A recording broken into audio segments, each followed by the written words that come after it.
You know, there is a specific sound, I think, that sort of defines the modern era. Oh, yeah. It's that metallic click. Hmm. You slide into the car, you pull that strap across your chest, you lock it in, and then nothing. You just don't think about it again. It's pure muscle memory. Completely. I bet most people listening right now do it on total autopilot. It's the definition of a routine. But the sources we're looking at today suggest that that one little routine is, and this is no exaggeration, the single most significant safety technology in human history. And that is exactly why we're doing this deep dive. Because I was looking through this huge stack of research you sent over. It's a lot. It is. We've got crash test data, forensic reports, physics breakdowns. And I realized something kind of embarrassing. Yeah. I've been driving for decades, and I actually know very little about how that piece of fabric saves my life. I just know I should wear it. It's the law. I don't want a ticket. Right, but the why goes so much deeper than just avoiding a fine. The sources we have paint a pretty intense graphic picture of what actually happens to a human body inside a crashing car. It's violent. It comes down to some really violent physics. Violent is absolutely the right word. One of the articles we read described the seatbelt not as some accessory, but as, and I'm quoting here, the only thing standing between you and simple physics. And physics is unforgiving. So our mission today is to get past the driver's ed lectures. We're going to look at the real mechanics of survival. We have to talk about something called the second collision. And even the third collision. Which I had never even heard of. And this terrifying concept of the human projectile. It is terrifying, but it's vital to understand. Right. Because when you really grasp the forces at play, when you understand what that actually feels like, clicking that belt stops being a chore. It starts feeling like the only rational thing you can do. So let's unpack this. I want to start with the physics, because I think a lot of us just fundamentally misunderstand what happens when a car stops suddenly. We think, the car stops, so I stop. Which is the single most dangerous assumption you can possibly make. This brings us to the core principle here, the collisions, plural. Right. Most people only think about the first one. Your car hits a tree or another vehicle, the metal crunches, the car comes to a very abrupt halt. That's collision number one. Okay, but Newton's first law is still in effect, right? Yeah. An object in motion. Stays in motion, precisely. The car has stopped, but you haven't.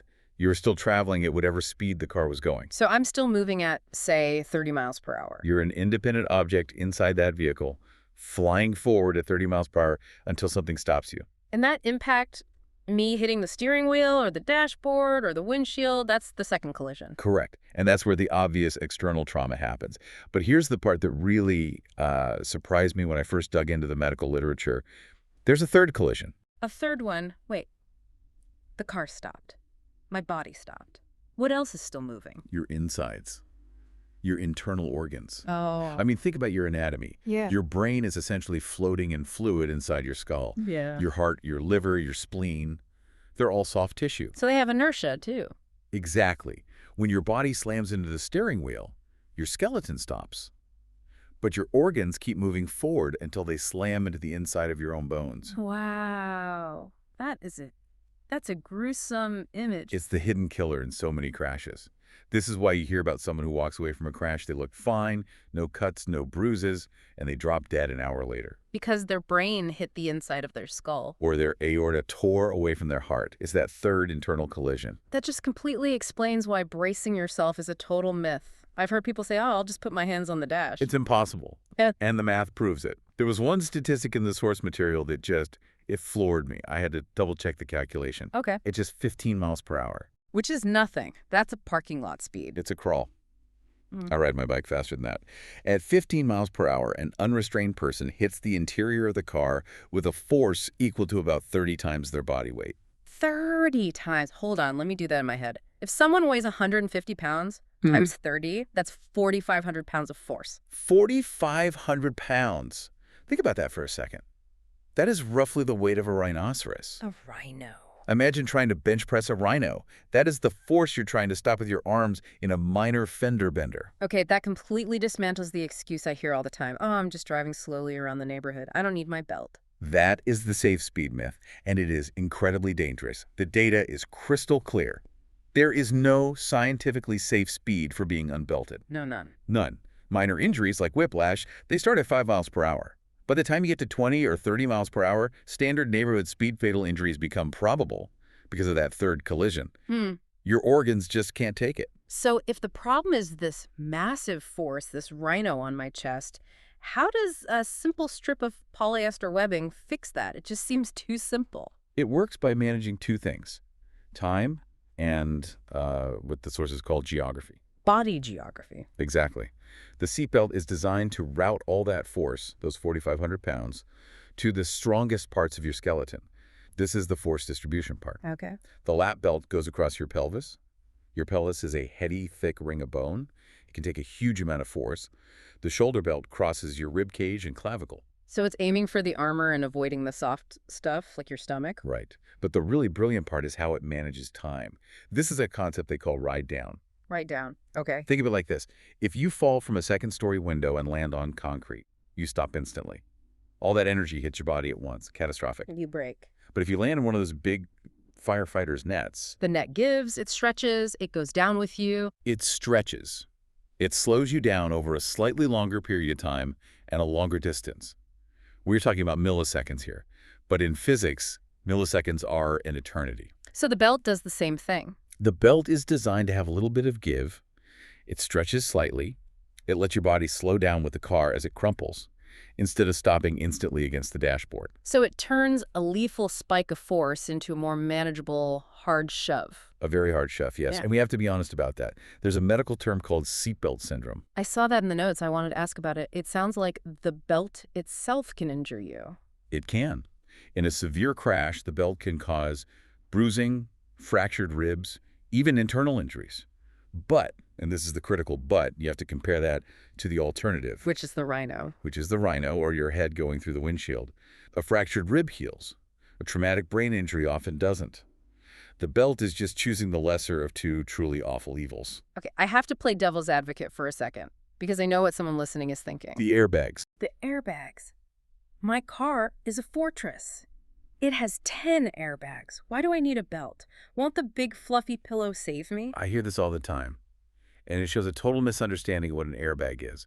We think of it as a pillow. It is not a pillow. What is it? It's a bomb, A bomb. a controlled explosion. An airbag inflates at up to 200 miles per hour. That is literally faster than the blink of an eye. So if I'm not wearing my seatbelt, You're not in the right position. During the pre-crash braking, you've already slid forward. So you are moving toward the steering wheel while this 200-mile-per-hour explosion is coming at you. that does not sound good. If your head meets that airbag while it's still inflating, it's like getting hit in the face with a sledgehammer. It can break your neck. So the belt's job is to keep you in the position of safety. It holds you back in the seat just long enough for the airbag to fully inflate and then start to deflate. That's when it becomes a cushion. You hit the soft pillow, not the exploding bomb. They're a team. They have to work together. It's a system. One without the other is a disaster. Okay, let's pivot to a scenario that it gives me anxiety just thinking about it. Hopping in the back of a taxi or a rideshare, and you think, I'm in the back, I'm safe, I'm cushioned by the front seat. The safe zone myth. It is one of the most pervasive and deadly myths in road safety. There's no magic force field back there. None. Newton's laws apply just the same in row 2 as they do in row 1. The sources used a phrase for this that really stuck with me, the human projectile. It's a graphic term, but it's completely accurate.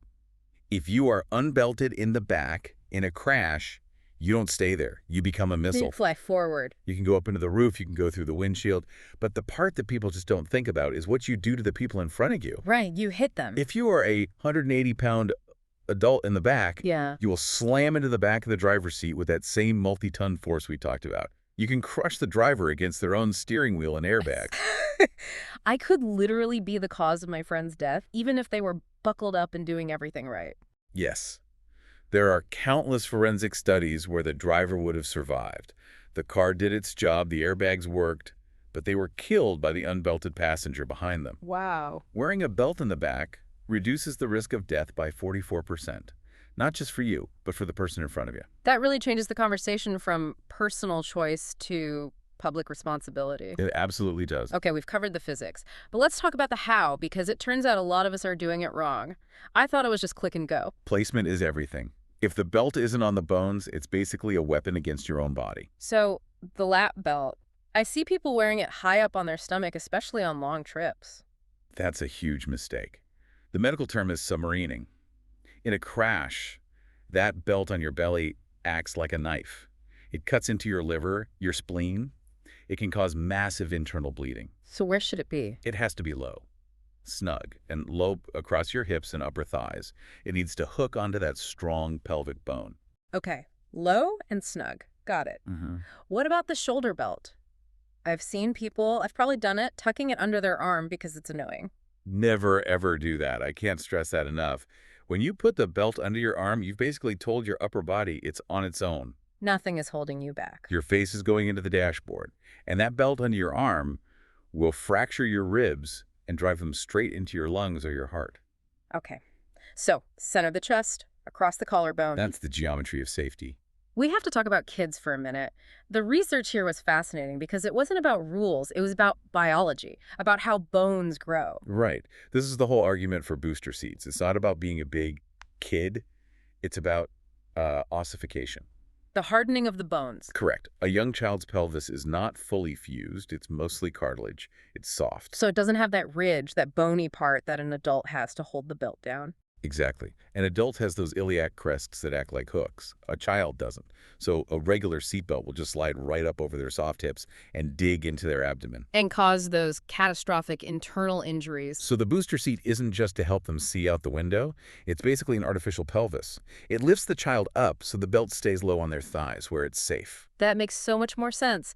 The guide said the test is what matters. Can they sit all the way back, knees bent, belt on thighs, not tummy? If the answer to any of those is no, they need a booster. It's a skeletal issue, not a maturity issue. And really quick, for any pregnant listeners, the advice is pretty clear, right? Very clear. The best way to protect the fetus is to protect the mother. Lap belt has to go under the belly, low on the hips. Shoulder belt between the breasts and to the side of the belly. Never across the middle. So we have all this overwhelming evidence. We know about the rhinos, the internal collisions, the projectiles, and yet people still don't wear them. Why? What's going on in our heads? It's psychology. Specifically, it's something called optimism bias. Optimism bias. It's the belief that bad things happen to other people. We think, I'm a good driver, I won't crash. But that ignores everyone else on the road. Drunk drivers, tired drivers, ice. It gives us a false sense of control. Exactly. And then there's the other big one, the trapped myth. Oh, the Hollywood myth. If my car goes in a lake or catches on fire, I don't want to be trapped by the belt. This is maybe the most stubborn myth of all. And again, fire and water are primal fears. But statistically, those types of crashes are less than 0.5% of all accidents. They are incredibly rare. But even if you're in that 1 in a million situation... Even then, think it through. To escape a burning or sinking car, what do you need to be? You need to be conscious. You need to be awake and uninjured. Aww. If you just hit the windshield at 30 miles per hour, you are unconscious. You have a concussion, maybe broken arms. You're not getting out. So the seatbelt is what keeps you conscious so you can unbuckle and escape. It buys you the ability to save yourself. It doesn't trap you. It preserves your ability to act. That is a profound reframing of that fear. It really is. We've covered a lot of ground today, from the physics of the third collision to the biology of a child's skeleton. As we wrap up, what's the one thing you really want people to take away from all this? For me, it goes back to that third collision, that realization that my body is this delicate system and the car stopping is only half the battle. I have to manage the energy inside my own body, and the only tool I have to do that is that simple strap of webbing. For me, it's the human projectile. The idea that my choice in the backseat isn't just about me, it's an act that could harm the driver. That really changes the moral calculus of it. It does. It makes it a responsibility. I want to leave everyone with just one final thought. Driving is probably the most dangerous thing any of us do on a daily basis. It's pure chaos. So many variables. You can't control the weather. You can't control the person texting in the lane next to you. You can't control if a deer is going to run out. A million things working against you.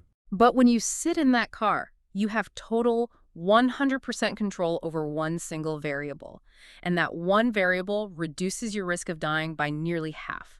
It takes 2 seconds. It's the one thing you can control in a chaotic world. Control the controllable. Exactly. So next time you hear that click, just take a second to appreciate the physics that are about to keep you safe. Thanks for taking this deep dive with us. Stay safe out there. Please like, subscribe, and get notified.